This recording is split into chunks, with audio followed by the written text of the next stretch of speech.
have a confession. I really like Chainsaw Man.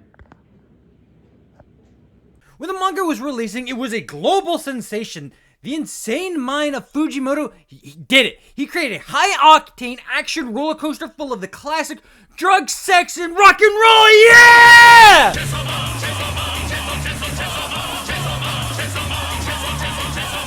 And you couldn't get people to shut up about it. And by people, I mean me. Hey, do you remember when I liked Chainsaw Man in high school? You're really fucking annoying. I couldn't join a fucking Discord call without this motherfucker going, Chainsaw Man! Chainsaw Man! Chainsaw Man! Yeah! I still remember getting home from work and my homeless schizophrenic man telling me, Dude, let's read Chainsaw Man. It'd be fucking sick. and in that span of a hectic, manic energy that spanned 2 days of sleepless nights, it was an experience unlike anything else.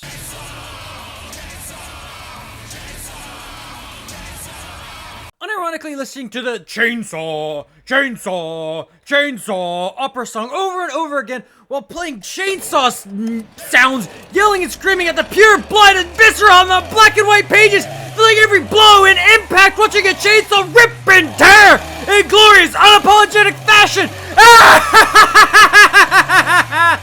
Finally, the story 19-year-old Death Grips listening me was waiting for. No more haughty diatribes on the nature of good and evil and our place in the universe, but a perverted quest, dumbass, to go out and touch some fucking boobs! A gritty, sketchy, unapologetic action story that wasn't afraid to comfort the disturbed and disturb the comforted.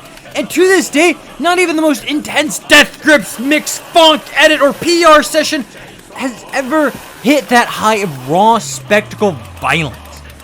And for the longest time, I was Chainsaw Man's biggest glazer, running D&D campaigns inspired by Chainsaw Man.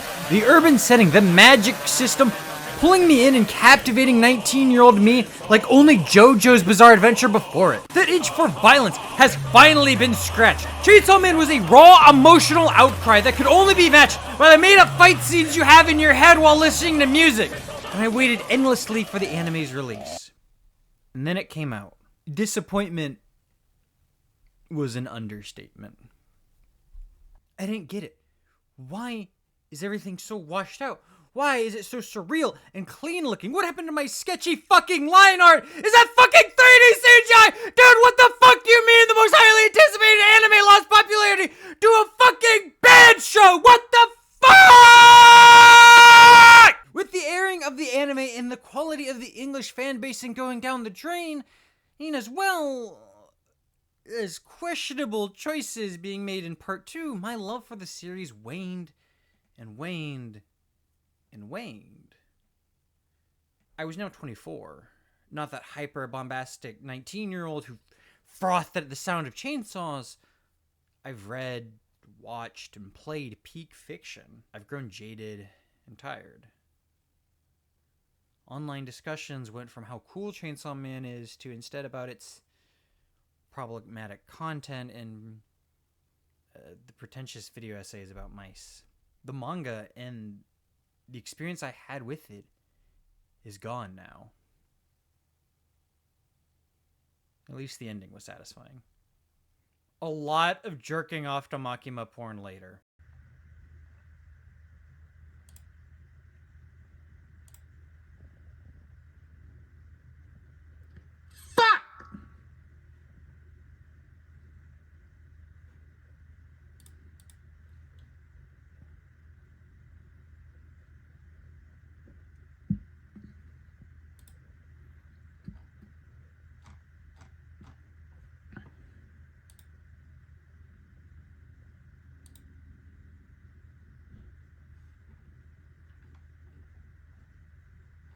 There's a fucking Reze movie!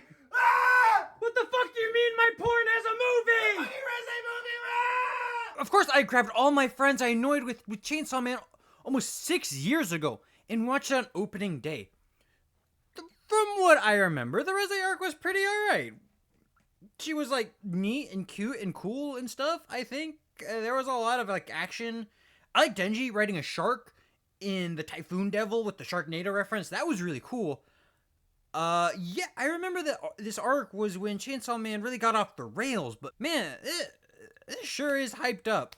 And not and you know, I didn't really like the anime that much. And Mappa usually stretches itself too thin with like a million different projects, and I mean, this has nothing to do with the fucking Santa Claus arc. And like the Santa Claus, that's when things really get like Oh my god. I get it. the music, the animation, the voice acting, the cinematography, the adaptation, all of it coming together to create something my friends, and judging by the internet's reaction, no one was prepared for. Gone is the hyper-sterile world of the anime with its washed-out colors and bright lights, replaced with a much more vibrant and sketchy art style similar to the manga. Already, one of my biggest complaints is fixed. What was once an overly cinematic and surreal became nostalgic and homey. The music, something I never noticed in the anime, became softer, more emotional, light, slow piano pieces that will sooner get ripped away and distorted later when it all comes falling down. The care and love put into each shot, the transitions and scenes.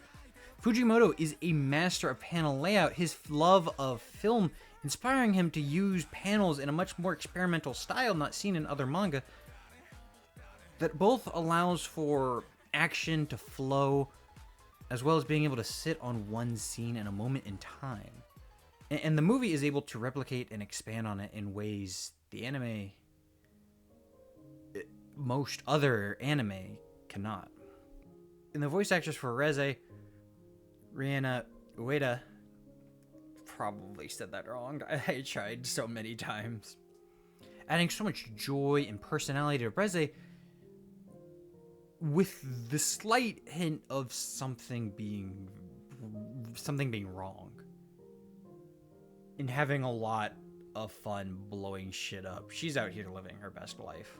The two VAs for Denji and Reze adding so much chemistry to the two's dynamic, drawing you in and immersing you into these cute kids' love story, as if these two were the only people in the world. And for a moment, you forget how all of this will end, tricking yourself into believing that this will all be okay. The two get along, they banter at the cafe, sneak into a school and make sex jokes at one another. And on top of it all, in the school there's a pool. Reze strips naked and jumps in. Denji, having no idea how to swim, is reluctant. But Reze offers him how. Leading to quite possibly one of the most romantic scenes in a movie ever. The two naked, but not with any sense of shame or sexuality, instead enjoying each other's company, splashing water, swimming, and laughing, and the music swelling beautifully alongside. If you've read the manga, of course, you know how the story ends. It was a lie. Reze simply getting closer to Denji only to rip his heart out. But one of the many great questions of this arc is, did Reze truly love Denji, or was it all a lie? It couldn't have been. Why would she teach him how to swim, offer to run away together, to spend so much time together, and even to run back to him at the end? A movie and a scene so powerful, the author himself even saying he regrets killing off Reze now after watching it. Behind all the bombastic action, sex, and dick jokes and the crude nature of things, there was something truly special here. A perfect encapsulation of love. Of something that simply didn't work out due to forces either outside or within their control. The movie was not only a romance disguised as a shonen action thriller, but a nostalgic look back for anyone still clinging onto a warm, sepia-stained memory. Fujimoto said, "I like it when a romantic partner continues to exist as a kind of curse. For everyone who watched the Reze arc, I'd be glad if the presence of Reze remained in your minds as a lingering curse." And a curse she is. I still remember the way she smiled. how she'd laugh at my jokes, and the way she would walk with a limp. Denji's and Reze's story takes place near the end of summer, or so it's hinted at.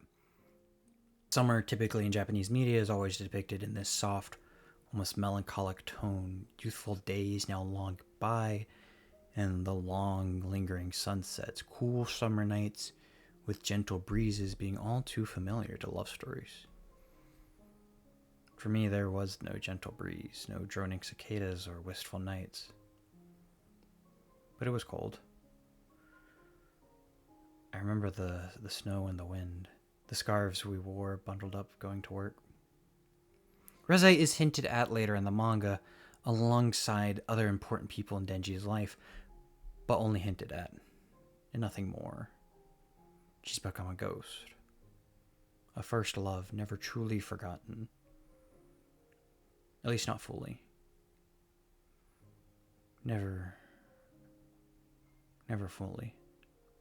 She'll haunt you with a warm, gentle smile, guiding you to someone and something better with that smile. I like to think that I've moved on, and in many ways I have. I don't linger in the past, reminiscing of once was, longing for something that no longer exists. But I can reach down, deep down into myself and pull it all out again, reopening a wound and making it just as painful as it once was. I like to think I'll never forget her. A simple, romantic book ending, poetic and sweet, like how Denji will never forget the girl who burst into his life and changed him forever. He'll never forget. But how could he? Denji's not real. He's but a drawing on a page. But I know one day I'll forget. The freckles on her face, the what I thought, what seemed like endless "I miss you" and "when can I see you again" messages we would send each other back and forth, and how I would call her a raccoon. The pool, Denji eating flowers to make a girl laugh, the snow that was there for us, the cafe the two laughed at, and the pizza we shared, and the habit she parted on to me. Denji will never know that Reze was running to return to him before being stopped by forces outside of her control. It is all but a dream now. And like all dreams, they end.